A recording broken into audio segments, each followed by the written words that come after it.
नमस्कार जी। सभी प्रेस के साथियों को मेरा नमस्कार। मैं एडवोकेट योगेश सियाग और ज़िला का प्रवक्ता भी हूं और कांग्रेस पार्टी का जो लीगल जो है उसका जो पार्लियामेंट के चुनाव से संबंधित लीगल प्रभारी हूं।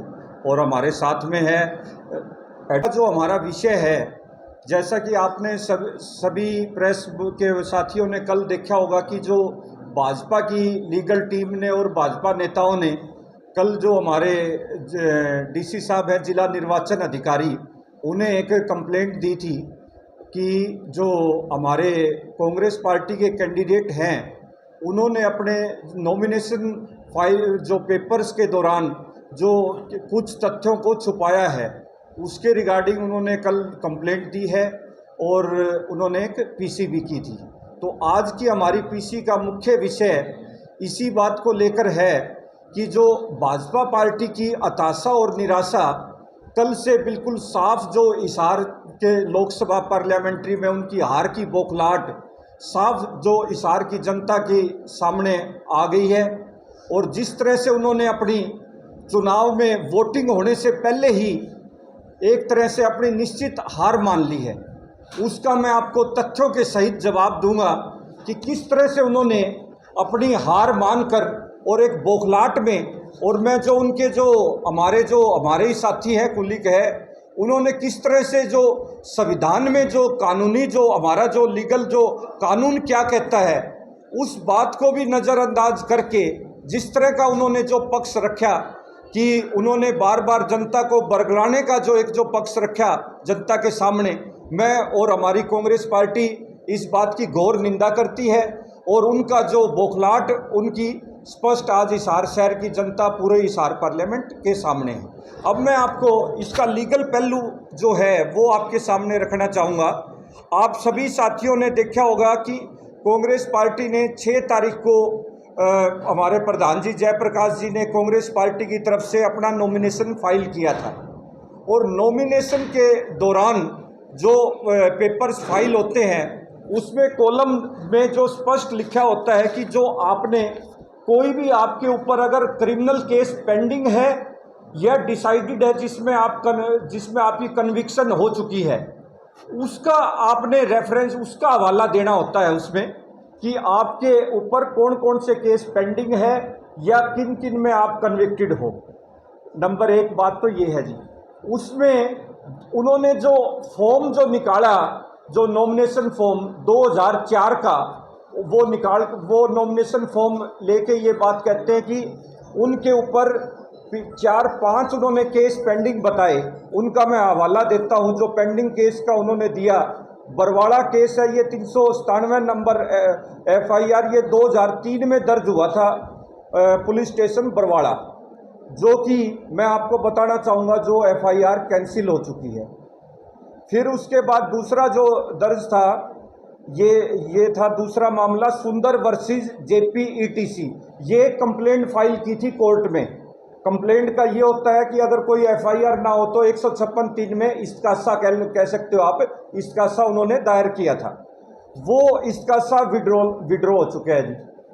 फिर उसके बाद बरवाड़ा केस पेंडिंग जो केस में एक ये था केस, एक कैथल में था केस जो किलायत पुलिस स्टेशन के अंडर इसमें जो है, इसमें भी ये केस जो FIR है ये भी कैंसिल हो चुकी है जी। एक केस, चौथा केस था प्राइवेट कंप्लेंट गुड़गांव में किसी प्रॉपर्टी डीलर ने की थी, वो भी विड्रॉ हो चुकी है जी। ये 2004 की जो इन्होंने नॉमिनेशन पेपर में जो जिक्र किया है ये 2004 के मैटर है। और आप सभी जानते हो कि जो इलेक्शन कमीशन की साइट है वो पब्लिक डोमेन में रहती है, उस साइट पे से उन्होंने 2004 के ये पेपर जो है नॉमिनेशन का जो रिकॉर्ड है डिटेल निकाली है। उसके बाद मैं बताना चाहूँगा प्रधान जी ने उसके बाद 2009 में चुनाव कॉन्टेस्ट किया है पार्लियामेंट का। 2011 में बाई इलेक्शन हिसार से ही बाई इलेक्शन पार्लियामेंट का कॉन्टेस्ट फाइट किया है और 2014 में उन्होंने किलायत से चुनाव लड़े विधानसभा का। और रिसेंटली मैं बताना चाहूँगा 1 साल पहले आप सभी के संज्ञान में है कि उन्होंने आदमपुर से बाई इलेक्शन चुनाव लड़ा था और बहुत ही मजबूती से चुनाव लड़ा था। उसके भी जो पेपर है, जो उसमें नॉमिनेशन में जो रिकॉर्ड है उन्होंने, वो सभी रिकॉर्ड पब्लिक डोमेन में है और वो इलेक्शन की साइट से आप निकाल सकते हो। उन किसी भी पेपर्स में जो नॉमिनेशन उन्होंने किया, किसी में भी इन केसेस का हवाला नहीं है। क्यों नहीं है वो मैं आपको बताना चाहूँगा। ये जो हमारी जो गवर्नमेंट की जो भी ये जो हमारी जो है जो ईसी इलेक्शन कमीशन की जो गाइडलाइन है, उसमें स्पष्ट रूप से मेंशन है कि जो आपने पेंडिंग केस है या जिसमें आपकी कन्विक्शन हो चुकी है, उनका जो केस का रिकॉर्ड जो है आपने स्टेटस उसका रखना होता है।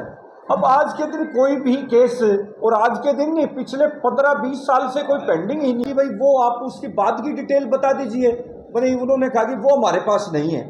फिर मैं उसके बाद दूसरी बताऊंगा। उन्होंने दूसरा जो पॉइंट रखा है, उन्होंने इनकम का पॉइंट रखा है कि जयप्रकाश जी ने 2022-23 और 21-22 की जो ITR फाइल की है, उसमें उन्होंने अपनी इनकम जो है सेम इनकम शो की है दोनों सालों में।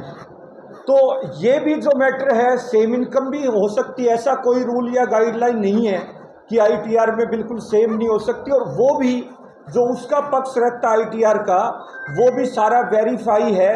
और जो IT डिपार्टमेंट है, इनकम टैक्स डिपार्टमेंट, वो वेरीफाई करता है। और अगर उन्हें कहीं भी कोई ऑब्जेक्शन लगता है तो वो नोटिस देता है। तो वो मामला बिल्कुल क्लियर हो गया है। और उसमें हमारे बीच में डॉक्टर राजवीर सिंह मौर्य जी हैं, ये उनकी सेम होके इनकम टैक्स डिपार्टमेंट ने वेरीफाई कर ली है। फिर तीसरा जो उन्होंने पॉइंट रखा है कि उनकी मिसिज का, सावित्री जी ने अपनी जो इनकम जो शो की है, डिपॉजिट 87,000 रुपये उसमें शो किए हैं। और 2016-17 के बाद कि उन्होंने मतलब कोई अपनी इनकम शो नहीं की, ITR नहीं भरी। तो इसमें अगर 16-17 के बाद उन्होंने अपनी फाइल ही नहीं की तो उसमें उसका कोई भी लॉजिक नहीं बनता, मैं समझता हूँ, आप भी समझते हो अच्छी तरह से।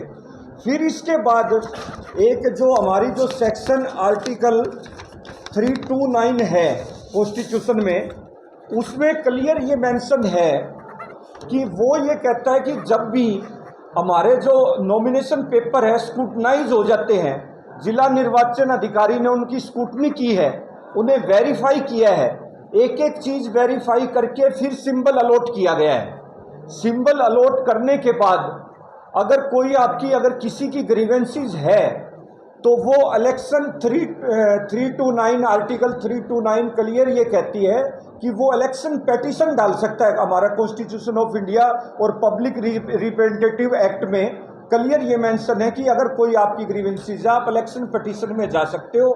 उसके अलावा आपके पास कोई ऑप्शन नहीं है। तो ये था हमारा लीगल जो बातें जो थी, जो उन्होंने रखी थी। तो तीनों पॉइंट पे मैंने आपके सामने बात रखी है।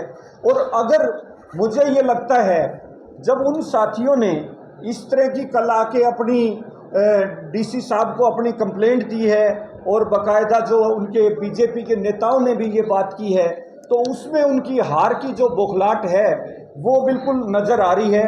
और उसमें इतना कानूनन मैं समझता हूँ, वो भी समझते होंगे पक्ष, 0.1% भी कोई भी त्रुटि इनमें नॉमिनेशन जो पेपर में कहीं भी नहीं है। और फिर भी इसके बावजूद जनता के सामने भ्रमित करने वाली बात रखना और इस तरह के अपने विचार रखना, मैं समझता हूँ कि अगर उन्हें कोई भी ग्रीवेंसीज है तो वो अपनी इलेक्शन पेटिशन में रखें। और कोई इस तरह का मैटर होता, अगर कोई भी आज के दिन मैं आपके सामने बात रखना चाहूँगा कि उनके ऊपर कोई भी मामला पेंडिंग नहीं है और वो बिल्कुल स्पष्ट है। धन्यवाद आपका।